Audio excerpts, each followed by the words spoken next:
I think what makes the Portland Seminary program unique is the doctoral project and the approach they call collaborative design for ministry and nonprofit contexts. When I first learned about this new innovative project-based approach, I remember the vision the program had for affirming our call, our background, our story, and our passions, and wanting to channel it into this robust process that basically dared us to design and create the very thing that was on our minds and in our hearts. And not just for the purpose of learning, but something that was intended to live and exist beyond the degree, something that would actually be helpful, effective, and deployed into the world, into our communities and contexts as service and worship. And that vision is why I wanted to be part of what Portland Seminary was offering. I wanted a program that was designed to come alongside the journey that I was already on. The doctoral project is the focal point of the program, and it's developed over a 3-year process, with each year tackling a distinct phase. Year 1 is called the discovery phase, and I remember that first year being really exciting and meaningful. Not only are you building new relationships with your cohort and talking weekly about theology and church at a very high level, which is really fascinating, but you're also right out of the gate doing research, collecting data, and understanding the context of your topic. And by the end of the first year, the main milestone you reach is a well-researched and defined NPO, or need, problem, or opportunity, that functions as sort of the foundation to developing your doctoral project. I remember in that first year coming in with a general idea about what I wanted to explore, but what was unexpected was the gift that was the cohort and the project faculty advisor, and the input that I got from them specifically. And I also got to gather a group of stakeholders as well, and they were so informative and invaluable to refining my focus.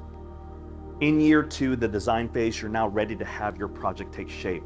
And this was one of the most challenging phases for me, because not only do you have to start making critical design choices, but you also have to test and evaluate those decisions on those various prototypes you'll be creating and see which one is most viable. And the entire second year, you're oscillating between brainstorming new ideas and then figuring out what works and what doesn't. And then you're pruning and scrapping, sometimes a lot of great ideas that just don't make the cut and isn't part of your focus. And I found that process really difficult at times and quite frustrating, but I look back on it now and see it as such a crucial element to creating something of substance, something that connects with your audience, with the NPO.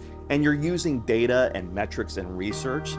And it's something that I've learned that needs to be a part of any sort of ministry development or community formation. You really need to be able to test out different strategies and tactics. Year 3 is the delivery phase. You're entering the last leg of the program, and it's now time for your doctoral project to be shared and deployed. You've spent the first year discovering and narrowing in on your focus. The second year, you've designed prototypes and you've selected what is most viable. And in the third year, you now focus on developing your doctoral project in light of all that you have learned in the previous 2 years. And when you collect and combine all of the work you've done in the final portfolio, you get to reflect on what you've experienced and how you've changed. And you get to share that with your cohort when you present it.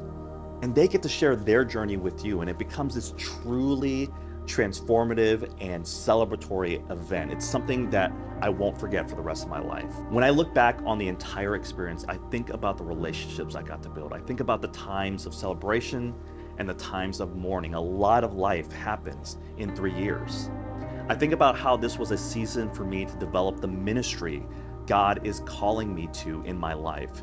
And today, I get to work with my diocese and the churches across the United States as a media architect to help them share their stories of church planning, of discipleship, of how the gospel is shaping and taking root in their local communities.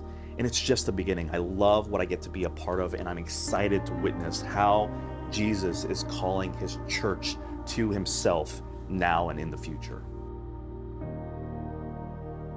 I am Dr. Soo Choi. I'm a graduate of the Doctor of Ministry in Semiotics Church and Culture program, and my doctoral project is called The Inevitable Church, a ministry focused on the confluence of media, tech, and church formation.